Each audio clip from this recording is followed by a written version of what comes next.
tell me a little about yourself and about the race. My name is Lindsay. I am the race director for 24 Hours in the Enchanted Forest, a race to solve CFS. This is our second race, and yeah, I'm putting on the race, sort of, with a lot of help. Okay. What can you tell viewers about the cause, chronic fatigue syndrome? I was dosed with chronic fatigue, not with the syndrome. I don't know when, a few years ago, 4 years ago, something like that.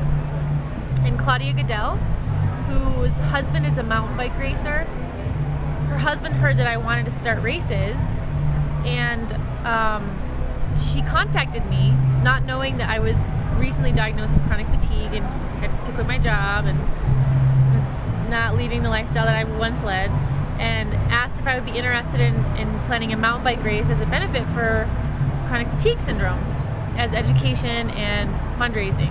And I asked her if she knew that I was diagnosed, and she said no, and I said, well, this is a little bit serendipitous, don't you think? And we had a couple of really emotional conversations that just led me to believe that this race was supposed to happen. So here we are, 3 years later, doing the race, trying to raise awareness, number one. We raised a little bit of money. We're hoping to raise, I think, $7,000 this year that goes towards chronic fatigue syndrome.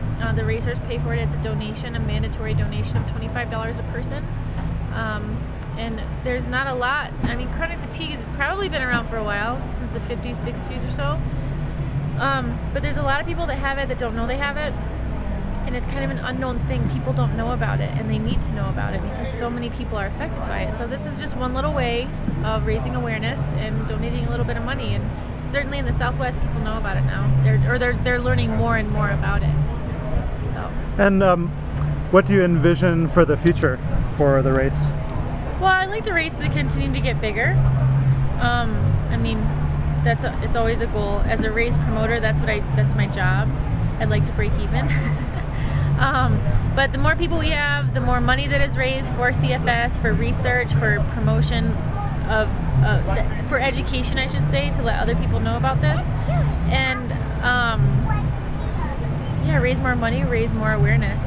And this can spawn so many other things. This is what we're doing, but we are only a staff of 5 people, volunteers of 50 people, and riders for 350. So all these people here are learning about this.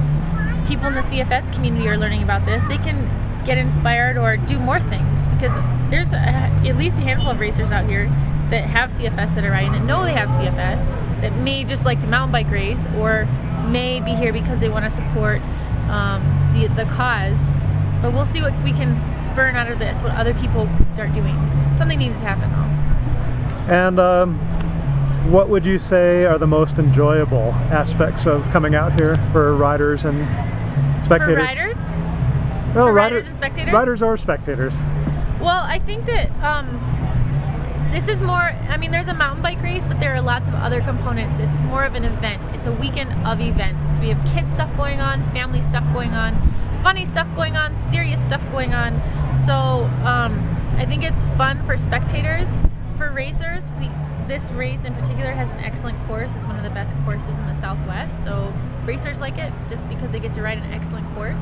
It's just fun. It's a laid-back, fun race for everybody, whether you're riding or not, whether you're 90 or 10 years old. It's just fun. And is there anything else you'd like to say? Yeah, if you guys are watching this, do something. I'm putting on a mountain breaker, so you go do something. Raise some awareness, raise some money. It's time. Get the word out.